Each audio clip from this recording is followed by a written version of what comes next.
আমরা কি মনে করতে পারি যে তালেব ভাইজান হচ্ছে সফল একজন কন্টেন্ট ক্রিয়েটর? না, এটা মনে করার কোনো সুযোগ নেই। অনেক কন্টেন্ট ক্রিয়েটর কাজ করতে করতে কাজ ছেড়ে দিচ্ছে, তাদের ইনকাম হচ্ছে না, ভিউজ হচ্ছে না, ফলোয়ার বাড়তিছে না, তারা কি করবেন? তাদেরকে কি বলবেন আপনি? প্রথম যে কাজটা করা লাগবে সেটা হচ্ছে অ্যাক্টিভ থাকা লাগবে। আপনাকে ভিডিও দিতে হবে, কন্টেন্ট দিতে হবে। তালেব ভাইজান বিয়ে কেন করছেন না? তোমার একটা গান আছে না যে খাটো চেংড়ি নাটক বেশি, লম্বা চেংড়ি ঝগড়ি, বুঝেন নাই? তো এখন খাটো চেংড়ি যদি নাটক হয় আর লম্বা চেংড়ি ঝগড়ি হয় তাহলে বিয়েটা কর্মকাক্ষন্ত। এই ভয়ে আমি বিয়ে করা না।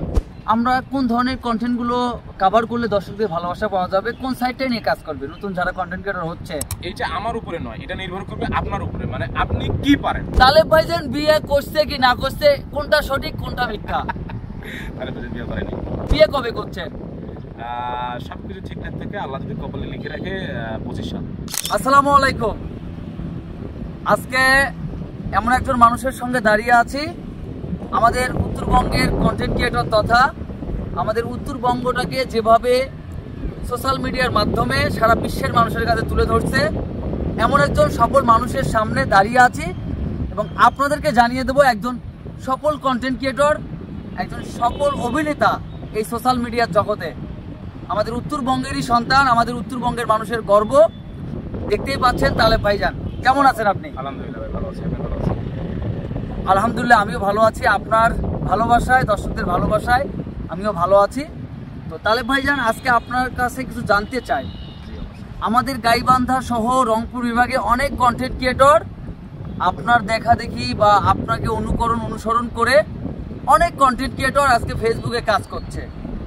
আমি আপনার কাছে জানতে চাই, যারা নতুন কন্টেন্ট ক্রিয়েটর হতে চায় বা যারা কন্টেন্ট ক্রিয়েটর আছেন তাদের উদ্দেশ্যে আপনি কি বলবেন ভাই?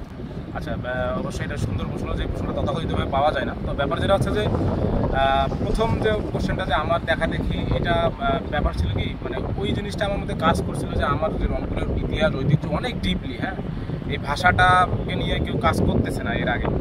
তো এইটা প্রথম বিষয় ছিল যে ঠিক আছে, তাহলে আমার ভাষাতে মানে এই কথাটা মনে শুরু করবো, তাহলে হবে কি, দেখা গেলো যে যখন এটাতে একটু জনপ্রিয়তা পাওয়া যাবে, অনেকে না এটা না সাহস পায় না, অনেকে প্ল্যান ছিল সাহস পায় না, তখন সাহসটা দেখাইতে গিয়ে হচ্ছে কি এখন আলহামদুলিল্লাহ মোটামুটি অনেকজন এই ভাষায় কথা বলতেছে। এর কারণটা হচ্ছে একটা, যে যখন আপনি একটা ভিডিওতে সফলতা পাবেন, আমি চেষ্টা করবো যে ওই টাইপের কিছু করার বা ওই রিলেটেড বিষয়গুলো করার।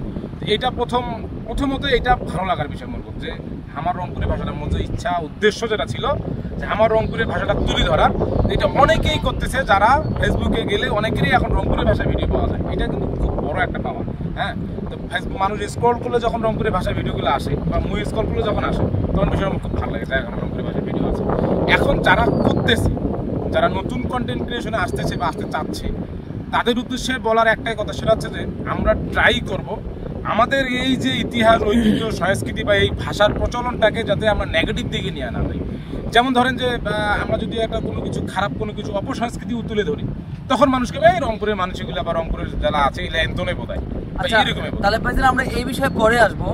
ধরেন অনেক কন্টেন্ট ক্রিয়েটর কাজ করতে করতে কাজ ছেড়ে দিচ্ছে, তাদের ইনকাম হচ্ছে না, ভিউজ হচ্ছে না, ফলোয়ার বাড়তিছে না, তারা কি করবেন? তাদেরকে কি বলবেন আপনি? কারণ অনেকে দেখি যে 7-8 মাস, 1 বছর, 1.5 বছর কাজ করছে, যখন সফলতা আসতেছে না, ইনকাম আসতেছে না, আবার হচ্ছে ফলোয়ার বাড়ে না, তাদের উদ্দেশ্যে আপনি কি বলবেন? এইখানে দুইটা বিষয়ে সবসময় কাজ করে। প্রথম বিষয় ভাই যেটা বললো যে আসতেছে না, আমি 1.5 বছর, প্রথম বিষয় হচ্ছে অ্যাক্টিভিটিস। হ্যাঁ, দেখা গেলো যে আমার 1.5 মাসও মনিটাইজেশন নাই, আমি দেখা গেলো যে কেন নাই, আমি 7 দিন কাজ করছি, ভিউ আসতেছে না, আমি আর 14-15 দিন কাজ করি নাই। তো সেক্ষেত্রে অ্যাক্টিভিটিসটা হইলো না। ফেসবুক আপনাকে রিয়েল কন্টেন্ট ক্রিয়েটর মনে করতেছে না, আপনাকে ফেসবুক মনে করতেছে আপনি শখে আসছেন এখানে। তো আপনি যদি রিয়েল কন্টেন্ট ক্রিয়েটর হতে চান, তাহলে প্রথম যে কাজটা করা লাগবে সেটা হচ্ছে অ্যাক্টিভ থাকা লাগবে। আপনাকে ভিডিও দিতে হবে, কন্টেন্ট দিতে হবে। আর দ্বিতীয় বিষয় হচ্ছে কোয়ালিটি কন্টেন্ট। এখন দেখা গেলো যে আমি রাস্তা দিয়ে হাঁটিয়ে যাচ্ছি, দিন 40 দিন রাস্তা দিয়ে খালি হাঁটিয়ে গেছি, এই ভিডিও দিছি, ভাই মানুষের আপনার হাঁটা মানুষ কেন দেখবে ভাই? আপনার ভিডিওর মধ্যে কোনো কোয়ালিটি নেই। তো যখন আপনি বিষয়টাকে কোয়ালিটিফুল করবেন, ভিডিওর মধ্যে কিছু ভ্যালুয়েবল জিনিস জানবেন, তখন মানুষ আপনার ভিডিওটা দেখবে, তখন মানুষ করবে যে হ্যাঁ ভিডিও দেখে আমি কিছু পাচ্ছি। এখন দেখা গেলো যে আমি এনার ফোনটা নিয়ে আমি নিজে ওনার ফোন বা ওনার চ্যানেল সাবস্ক্রাইব করে দিয়েছি, ফলো করে দিয়েছি, লাভ নাই। তো কেন লাভ নাই? কারণ ওনাতে আমার ভিডিও দেখে না ভাই, ওই ফলোয়ার দিয়ে আমার কোনো লাভ আছে? এটা শো আপ করার ছাড়া আর কিছুই নাই। তো যিনি আমার ভিডিও দেখে পছন্দ করবে, যে চাবে যে এই ভিডিওগুলো আমি মিস করবো না, আমি ফলো করবো, এটা হচ্ছে অরিজিনাল রিয়াল মানে অথেন্টিক ফলোয়ার। যিনি 2000 ফলোয়ার আছে, আপনার 2000 ভিউজ। হ্যাঁ না, আর একটা বিষয় যে মানে কন্টেন্ট ক্রিয়েটর আমরা কোন ধরনের কন্টেন্টগুলো কভার করলে দর্শকদের ভালোবাসা পাওয়া যাবে, কোন সাইডটা নিয়ে কাজ করবে নতুন যারা কন্টেন্ট ক্রিয়েটর হচ্ছে, বা অনেকে ফানি কন্টেন্ট করে, অনেকে ডকুমেন্টারি করে, অনেকে ঘুরতে যায় সেটা করে, অনেকে ভালো ভালো খাবার খায় সেটার উপর ভিডিও করে, অনেকে বিভিন্ন বিষয় নিয়ে ভিডিও করতেছে। আপনি কোন বিষয়টাকে বেশি প্রাধান্য দেন? এইটা আমার উপরে নয়, এটা নির্ভর করবে আপনার উপরে, মানে আপনি কি পারেন। এখন দেখা গেল যে আপনি অভিনয় পারেন না, কিন্তু ফানি ভিডিও খুব ভিউ হচ্ছে, বা অভিনয় যারা করে তার ভিডিও খুব ভিউ হচ্ছে।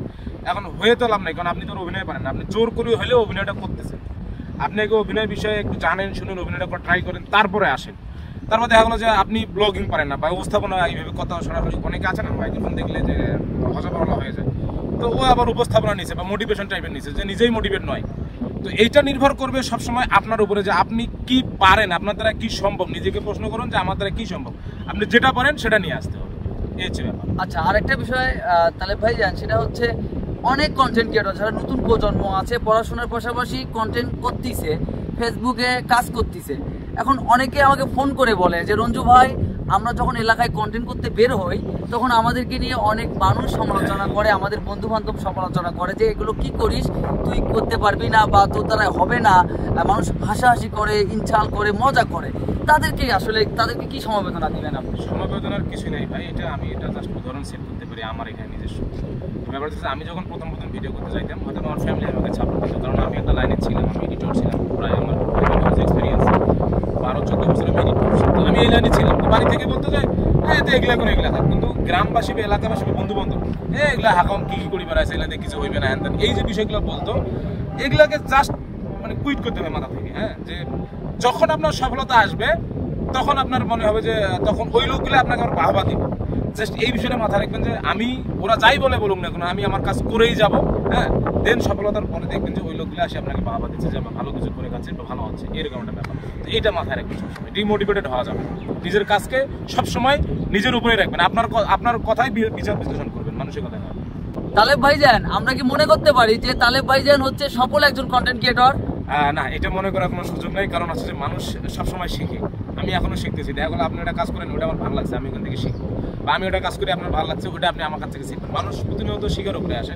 সফল আমি তখন হব যখন দেখা গেলো যে তথাকথিত আমার যেটা ইচ্ছা ছিল যে আমি মূল মিডিয়ায় কাজ করতেছি ফোকাস দেওয়ার মতো, সারা বাংলাদেশের মানুষ আমাকে চিনবে, বা এখন যদিও টুকটাক মানুষ চেনে, এটা ভালো লাগে, কিন্তু সফল সেদিন হব যেদিন ওই বিষয়টা থাকবে যে তালেব ভাইজান ওকে ফাইন, তাহলে আমি চিনি তো এই লোকটাকে, বা যখন মূল মিডিয়ার দিকে ফোকাসটা করে মানুষ, সারা বাংলাদেশের মানুষ যখন চিনবে, তখন সফলতার ব্যাপারটা এখানে আসবে। এখনও আমি শিখতেছি। তালেব ভাইজান, আমরা শেষ করব, যা শেষ করার আগে সকল কন্টেন্ট ক্রিয়েটর আমাদের যারা শ্রোতা আছে, দর্শক আছে, তাদেরকে কি পরামর্শ দিবেন? দর্শকদেরকে কিভাবে আমাদেরকে মূল্যায়ন করতে বলবেন? খুব শর্টকাটে একটু বলবেন। আচ্ছা, বিষয় হচ্ছে যারা কন্টেন্ট ক্রিয়েটর তাদের সেটা বলি, সেটা হচ্ছে যে কখনোই নেভার এভার অপসংস্কৃতি, অশ্লীলতাকে প্রমোট করা যাবে না। এটাকে প্রমোট করলে আপনি হয়তো বা 2-1 দিনে ভাইরাল হবেন, মানুষ আপনাকে আর মনে রাখবে না। আপনি সবসময় চেষ্টা করবেন ভালো কিছু প্রমোট করা, যেটা থেকে মানুষ কিছু বিনোদন পাবে, সুস্থ বিনোদন যেটাকে বলে। আর দর্শকদের উদ্দেশ্যে ব্যাপার যেটা আছে যে আমাদেরকে সাপোর্ট করেন, কারণ হচ্ছে যে আমরা হচ্ছে যে ট্রাই করি আমাদের সংস্কৃতি, ইতিহাস, ঐতিহ্যকে তুলে ধরা। তো আপনারা আমাদেরকে খারাপ কিছু বলে ডিমোটিভেট করবেন না, আমাদেরকে উৎসাহ দেবেন। এটাই আপনাদের কাছে আমাদের চাওয়া, এবং সাপোর্ট করবেন আমাদের। সবাই ভালো থাকবেন, সুস্থ থাকবেন। আমিও বিদায় নিচ্ছি। শুভকামনা। আমাদের গর্ব, আমাদের ভালোবাসার ভাই তালেব ভাইজান সুস্থ থাকবেন, সুন্দর থাকবেন। দর্শকদেরকে ভালো ভালো কাজ দিয়ে আজকে এই জায়গাতে আসছেন, আগামীতেও সে ঠিক এভাবেই দর্শকদের ভালোবাসা নিয়ে দুর্বার গতিতে এগিয়ে যাবে আমাদের তালেব ভাইজান। আমাদের জন্য দোয়া করবেন, আমরা আপনাদের জন্য দোয়া করব। আল্লাহ হাফেজ।